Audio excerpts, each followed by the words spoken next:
उस लड़की ने ऐसा कौन सा अमल किया था कि जिन्नात उसके दोस्त बन गए। दोस्तों, यह कहानी है गरीब लड़की खदीजा की। उसकी बेवा माँ और उसके छोटे बहन भाई उसके साथ रहते थे। खदीजा अपने बहन भाई में सबसे बड़ी थी, जबकि उसके पांचों बहन भाई उससे छोटे थे। वह अभी सिर्फ 19 साल की थी। उसके वालिद का इंतकाल हो गया था और उसके बाद उनकी जिंदगी और भी ज्यादा बदहाल होती चली गई। उनके घर में फाके जन्म लेने लगे थे। खदीजा ने जब ये हालात देखे तो अपनी माँ से कहने लगी, अम्मा, मैं किसी के घर काम कर लेती हूँ, शायद इसी वजह से हमारे घर में कुछ खुशहाली आ जाए। लेकिन उसकी बात सुनकर उसकी माँ ने साफ मना कर दिया और कहने लगी, खदीजा, मैं काम कर तो रही हूँ, बेगम साहिबा ने कहा है कि वह अगले महीने से तनख्वाह भी बढ़ा देंगी और मुझे पूरा यकीन है कि हमारी मुश्किलें हल हो जाएंगी। तुम घर पर रहकर अपने भाई बहनों का ख्याल रखो। खदीजा ने माँ की बात मान ली और घर पर रहकर अपने छोटे भाई बहनों को संभालने लगी। लेकिन सच्चाई यह थी कि उनके हालात दिन ब दिन और बिगड़ते जा रहे थे।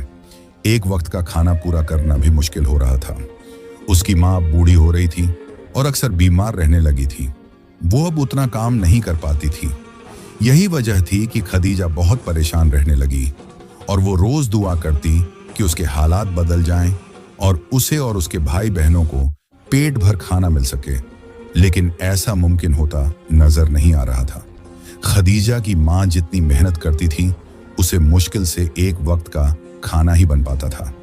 उनके घर में पहले से ही गरीबी ने डेरा डाल रखा था और ऊपर से खदीजा की माँ अचानक बीमार पड़ गई और इस बीमारी के चलते वह बिस्तर पर पड़ी रहने लगी। खदीजा ने अपनी माँ की बहुत सेवा की, लेकिन घर में जमा हुआ राशन कुछ ही दिनों में खत्म हो गया और उसके बाद फाके शुरू हो गए। ऐसे में जब खदीजा के छोटे भाई बहन उसे खाना मांगते तो वह नम आंखों से उन्हें देखती रह जाती और उन्हें तसल्ली देती, थोड़ा सब्र कर लो, खाना आ जाएगा, अभी खाना बन जाएगा। वह अपने भाई बहनों को बस इसी तरह दिलासा देती रहती, लेकिन फिर भी वे बच्चे भूख के मारे खाना मांगते ही रहते थे। आखिरकार भूख तो खाना मांगती ही है। इन हालात को देखते हुए खदीजा ने अपनी माँ से कहा, अम्मी, अब मैं आपकी जगह काम पर चली जाऊंगी। हो सकता है बेगम साहिबा तनख्वाह भी बढ़ा दें, क्योंकि मैं आपसे ज्यादा काम कर सकती हूँ।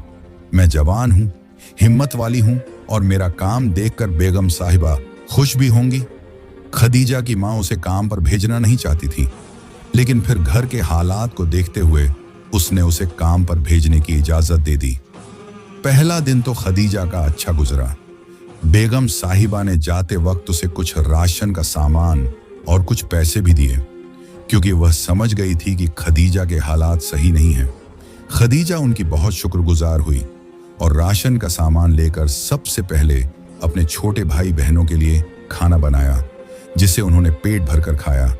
खदीजा के काम पर जाने से इतना जरूर हुआ कि अब उसके भाई बहनों को पेट भर खाना मिलने लगा था और उसकी माँ भी भूखी नहीं रहती थी और इस बीमारी के चलते वह बिस्तर पर पड़ी रहने लगी।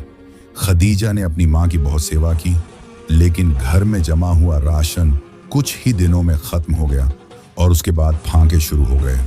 ऐसे में जब खदीजा के छोटे भाई बहन उससे खाना मांगते तो वह नम आंखों से उन्हें देखती रह जाती और उन्हें तसल्ली देती, थोड़ा सब्र कर लो, खाना आ जाएगा, अभी खाना बन जाएगा। वह अपने भाई बहनों को बस इसी तरह दिलासा देती रहती, लेकिन फिर भी वे बच्चे भूख के मारे खाना मांगते ही रहते थे। आखिरकार भूख तो खाना मांगती ही है। इन हालात को देखते हुए खदीजा ने अपनी माँ से कहा, अम्मी, अब मैं आपकी जगह काम पर चली जाऊंगी। हो सकता है बेगम साहिबा तनख्वाह भी बढ़ा दें, क्योंकि मैं आपसे ज्यादा काम कर सकती हूँ।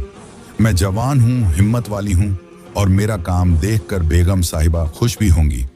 खदीजा की माँ उसे काम पर भेजना नहीं चाहती थी, लेकिन फिर घर के हालात को देखते हुए उसने उसे काम पर भेजने की इजाजत दे दी। पहला दिन तो खदीजा का अच्छा गुजरा। बेगम साहिबा ने जाते वक्त उसे कुछ राशन का सामान और कुछ पैसे भी दिए, क्योंकि वह समझ गई थी कि खदीजा के हालात सही नहीं हैं। खदीजा उनकी बहुत शुक्रगुजार हुई और राशन का सामान लेकर सबसे पहले अपने छोटे भाई बहनों के लिए खाना बनाया, जिसे उन्होंने पेट भर कर खाया। खदीजा के काम पर जाने से इतना जरूर हुआ कि अब उसके भाई बहनों को पेट भर खाना मिलने लगा था और उसकी माँ भी भूखी नहीं रहती थी। माँ की तबीयत अभी भी ठीक नहीं थी और वो अब भी खुद में इतनी हिम्मत नहीं पा रही थी कि काम पर चली जाए। इसीलिए खदीजा ही उनकी जगह पर जा रही थी, जबकि खदीजा की माँ उसके जाने से बहुत घबराई हुई रहती और उसे तरह तरह के सवाल करती। आज खदीजा को काम पर जाते हुए 1 हफ्ता होने वाला था, जब पहली बार उसका सामना घर के मालिक से हुआ। हमेशा बेगम साहिबा ही खदीजा से बात करती और वहीं उसे कामकाज समझाती। पहली बार उसका सामना साहब से हुआ था और साहब ने खदीजा को देखकर सिर से पैर तक घूरा था।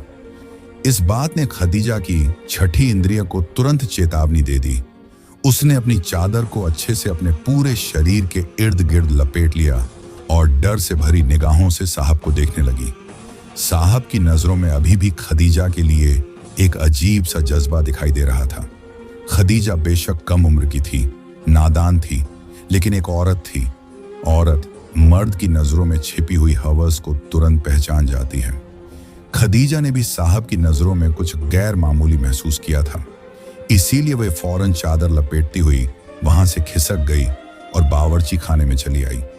वहां आकर भी उसका सांस तेजी से चल रहा था और उसे घबराहट हो रही थी। साहब की नजरें अच्छी नहीं थीं और खदीजा उन्हीं नजरों से घबरा रही थी। शाम को जब वो घर पहुंची तो उसकी माँ ने उसके चेहरे पर कुछ गैर मामूली बात महसूस कर ली थी। तभी खदीजा से कहने लगी, बेटा क्या बात है, आज तुम कुछ घबराई हुई सी लग रही हो। माँ के पूछने पर खदीजा ने कुछ पल सोचा और फिर कहने लगी, अम्मा आज साहब पहली बार नजर आए, लेकिन उन्हें देखकर बहुत अजीब सा लगा। वो बड़ी अजीब नजरों से मुझे घूर रहे थे। मैं घबरा गई, इसीलिए फौरन बावर्ची खाने में चली गई। खदीजा की माँ यह सुनकर सिहर उठी और कहने लगी, खदीजा बस अब कल से तुम काम पर नहीं जाओगी, मैं ही जाऊंगी। उन साहब की नीयत अच्छी नहीं है, वो हमेशा ऐसे ही करते हैं। बेगम साहिबा ने कितनी ही नौकरानियों को साहब की वजह से घर से निकाल दिया, काम से निकाल दिया। मैं क्योंकि अधेड़ उम्र की औरत हूं और खूबसूरत भी नहीं हूं, इसीलिए मुझे काम पर रखा हुआ है। तुम्हारी खूबसूरती और तुम्हारी जवानी अब साहब को दिख गई है और अब वो तुम्हें इसी तरह तंग करेगा, इसलिए अब से तुम काम पर नहीं जाओगी। खदीजा की माँ ने उसे मना कर दिया, जबकि वह परेशान हो गई क्योंकि उसकी माँ की हालत अब भी ठीक नहीं थी और खदीजा को उसकी माँ ने काम पर जाने से मना कर दिया था। अगले दिन खदीजा ने काम से छुट्टी ले ली।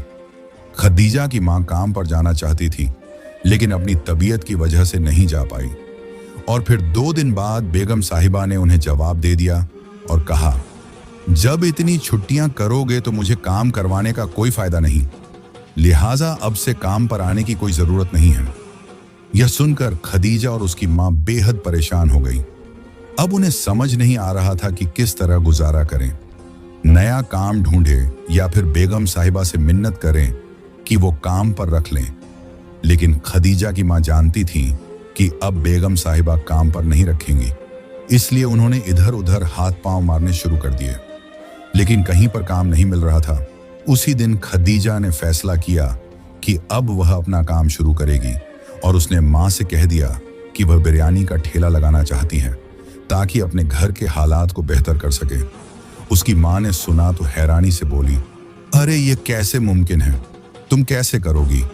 लेकिन खदीजा ने अब ठान लिया था और कहने लगी, अम्मा अब मैं यह काम करके ही रहूंगी। बिरयानी का ठेला लगाकर मैं अपने घर का खर्च चलाऊंगी। और अगले ही दिन खदीजा ने मोहल्ले की दुकान से उधार पर चावली बिरयानी बनाई और एक बड़ा पतीला लेकर शहर के मेन बाजार में चली गई। वहां पर खड़े होकर वह ग्राहकों का इंतजार करने लगी।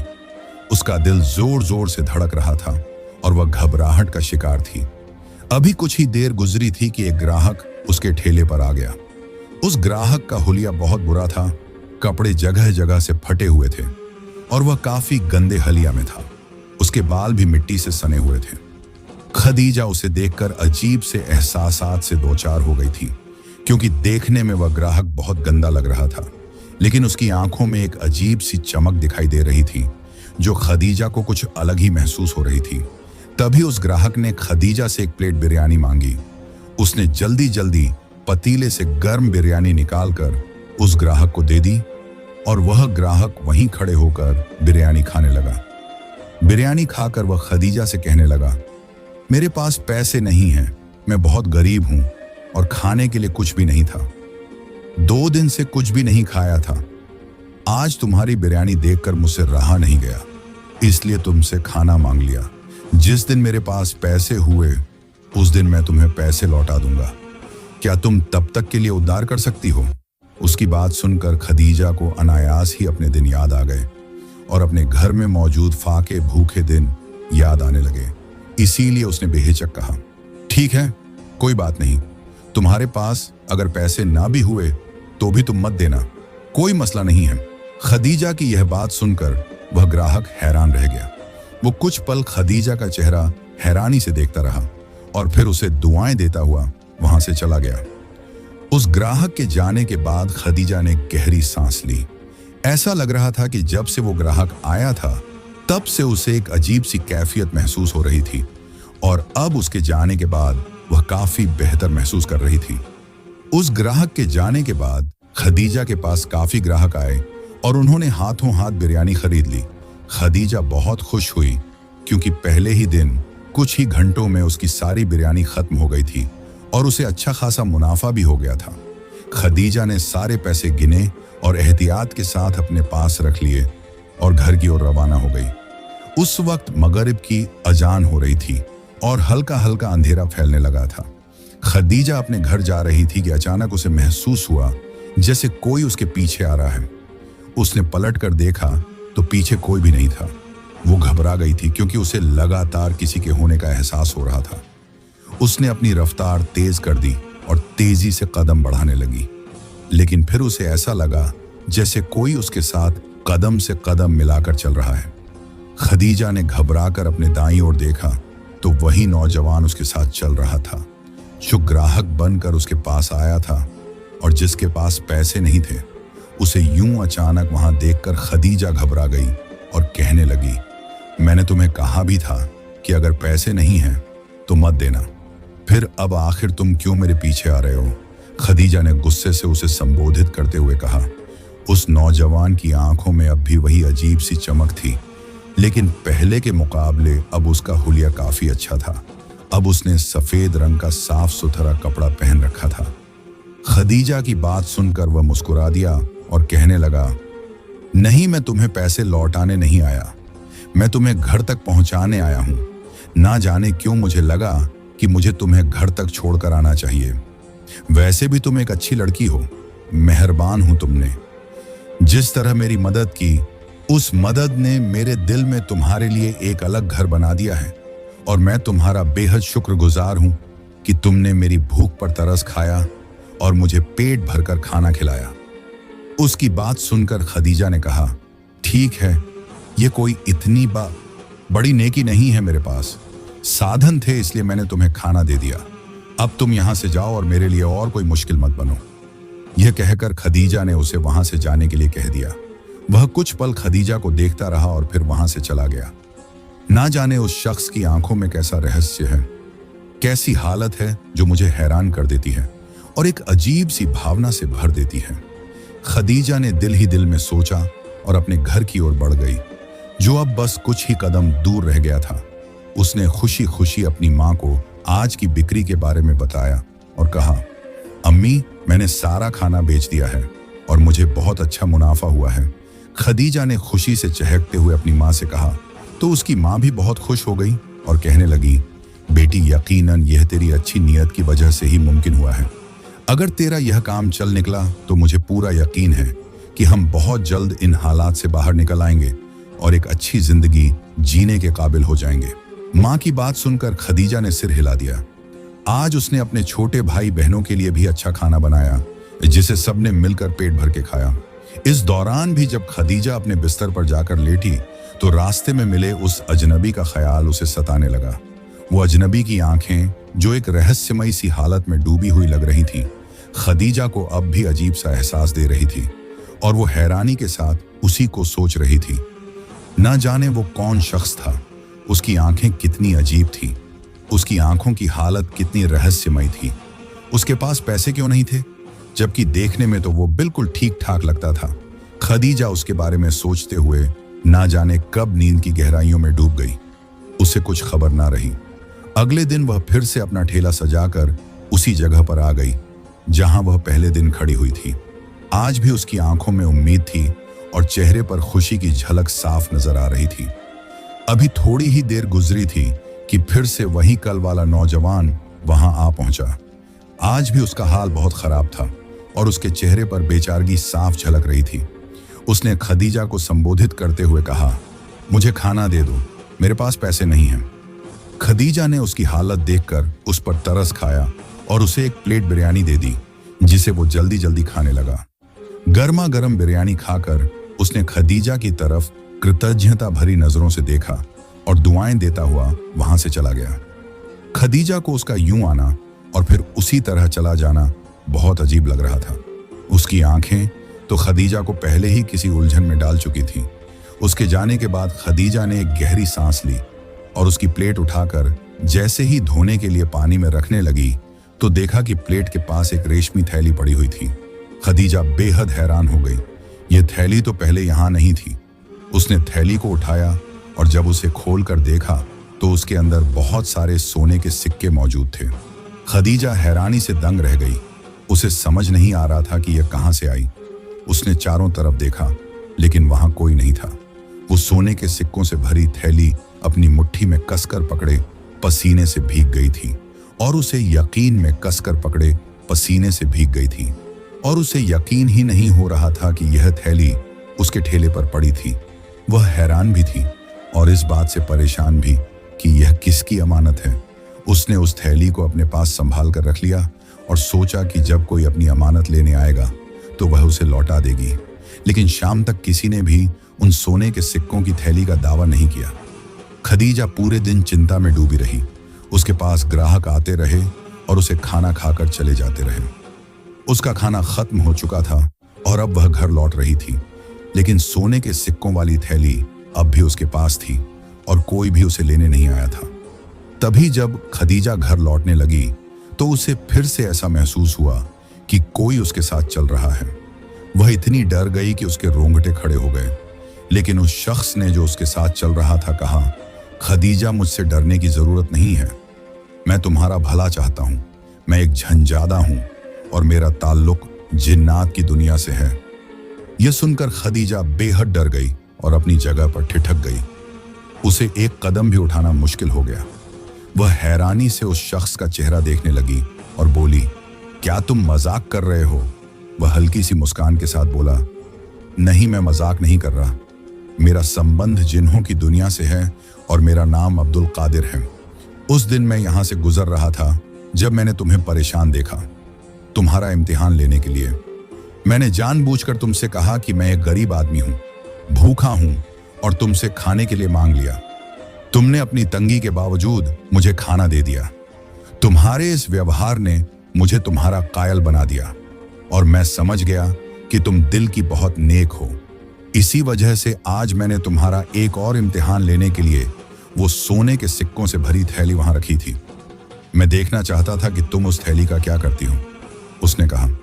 लेकिन तुम पूरे दिन इस बात का इंतजार करती रही कि कोई आए और आकर अपनी अमानत ले जाए। तुमने उसे अमानत समझकर संभाल कर रखा और इस बात ने मेरे दिल को जैसे तुम्हारे कदमों में रख दिया। मैं दिल से तुम्हारी कद्र करता हूं और अब तुम्हें पसंद करने लगा हूं। क्या तुम मुझसे शादी करोगी? यह सुनकर खदीजा के पैरों तले जमीन निकल गई।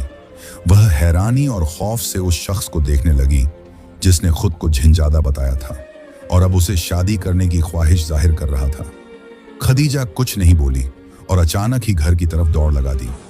जब वह घर पहुंची और दरवाजा बंद किया तो उसकी मां घबराई हुई बोली, क्या हुआ?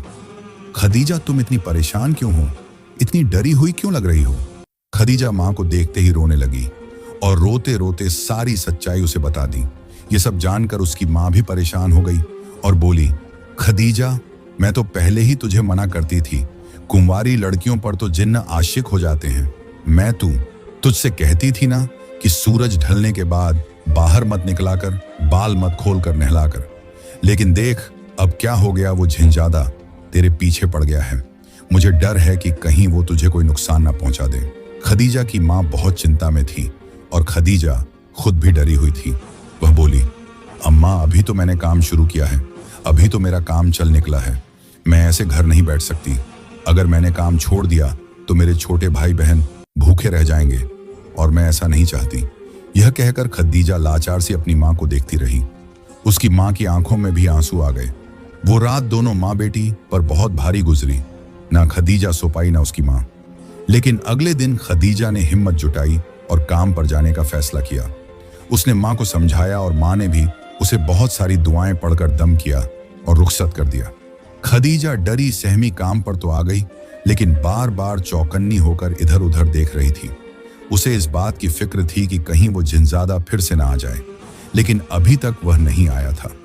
खदीजा को वहां आए कुछ ही देर हुई थी कि अचानक एक आदमी वहां आया और उसे देखकर खदीजा बहुत घबरा गई। उस आदमी ने खदीजा को बहुत अजीब नजरों से देखा और फिर अचानक उस आदमी ने खदीजा का हाथ पकड़ लिया। खदीजा रोने लगी। वो शख्स और कोई नहीं बल्कि खदीजा का पुराना मालिक था। जिस कोठी में खदीजा और उसकी माँ काम करती थी, उसी का मालिक हूं। आज उसने खदीजा को अकेली देखकर डराने की कोशिश की। खदीजा घबरा गई और अपना हाथ छुड़ाने लगी। मालिक बोला, अरे तुम तो उस दिन के बाद काम पर आई ही नहीं। मैंने तो अभी तुम्हें कुछ कहा भी नहीं था। मैं तो कई दिन से तुम्हारा इंतजार कर रहा था। मालिक की बात सुनकर खदीजा बोली, मालिक अम्मी की तबीयत ठीक नहीं थी, इसलिए काम पर नहीं आ सकी। फिर बेगम साहिबा ने निकाल दिया। खदीजा ने घबराहट पर काबू पाकर जवाब दिया। वो बोला, तुम ऐसा करो, अभी मेरे साथ चलो, मैं तुम्हें फिर से काम पर रखता हूं। ये सब छोड़ो, सड़क किनारे खड़े होकर क्या कमा लोगी, मैं तुम्हें माला माल कर दूंगा।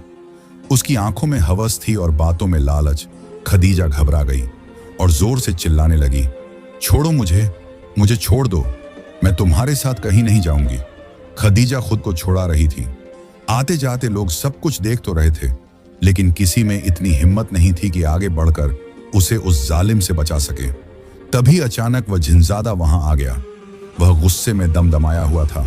उसने खदीजा के मालिक का हाथ पकड़ लिया और वह दर्द की शिद्दत से तड़पने लगा। उसका हाथ धीरे धीरे नीला पड़ने लगा। न जाने क्या हुआ। हालांकि उस जिनजादे ने तो उसका सिर हाथ ही पकड़ा था। वो मालिक दर्द से चिल्लाने और कराहने लगा, लेकिन जिनजादे को उस पर कोई तरस नहीं आया। खदीजा ये सब हैरानी और डर से देख रही थी और फिर वह बेहोश होकर जमीन पर गिर पड़ी। न जाने कितनी देर के बाद उसे होश आया। जब होश आया तो वह अपने कमरे में अपने बिस्तर पर थी। वह एकदम से घबरा कर उठ बैठी।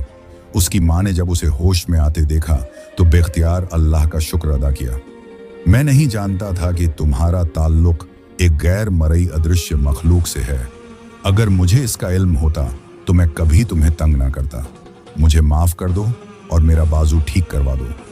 यह सुनकर खदीजा हैरान रह गई। उसने मालिक से कहा, इसमें मेरा कोई कसूर नहीं है। यह सब कुछ अब्दुल कादिर का किया धरा है, वही मेरे पीछे पड़ा हुआ है। और फिर खदीजा ने मालिक को अब्दुल कादिर के बारे में सब कुछ बता दिया। मालिक मिन्नतें करने लगा, खदीजा उससे कहकर मेरा हाथ ठीक करवा दो, मैं इस तरह अपाहिज होकर जिंदगी नहीं जी सकता। खदीजा ने अंशा के बावजूद उसे वादा कर लिया कि वो अब्दुल कादिर से इस बारे में बात करेगी। अगले ही दिन जब अब्दुल कादिर खदीजा के पास आया तो उसने मालिक की बात उसे बता दी।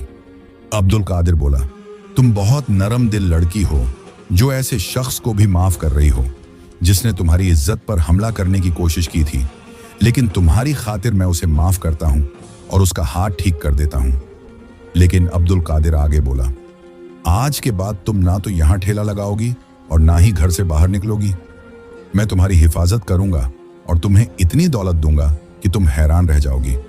तुम्हें जिंदगी में कभी कुछ कमाने की जरूरत नहीं पड़ेगी। ये सुनकर खदीजा बोली, नहीं, मुझे तुम्हारी दौलत नहीं चाहिए, मैं मेहनत मजदूरी करके कमा लूंगी। तुम बस मेरा पीछा छोड़ दो। एक जिन्नात से रिश्ता रखना कोई अच्छी बात नहीं है। लोग डरने लगेंगे जब उन्हें हमारे बारे में पता चलेगा। तुम बस इतनी मेहरबानी करो कि अपनी दुनिया में वापस लौट जाओ। मुझे तुम्हारी जरूरत नहीं है। खदीजा की बात सुनकर अब्दुल कादिर के चेहरे पर एक गहरी उदासी छा गई। वह कुछ पल खदीजा को वहीं खड़ा देखता रहा, फिर चुपचाप चला गया। जब खदीजा घर लौटी तो उसने देखा कि उसकी माँ के पास एक बड़ी थैली थी। जो सोने की अशरफियों से भरी हुई थी और उसमें ढेर सारी रकम भी मौजूद थी। खदीजा ने हैरानी से माँ से पूछा, अम्मा ये सब कहाँ से आया? तो उसकी माँ बोली, बेटा मुझे तो खुद नहीं पता ये कहाँ से आया।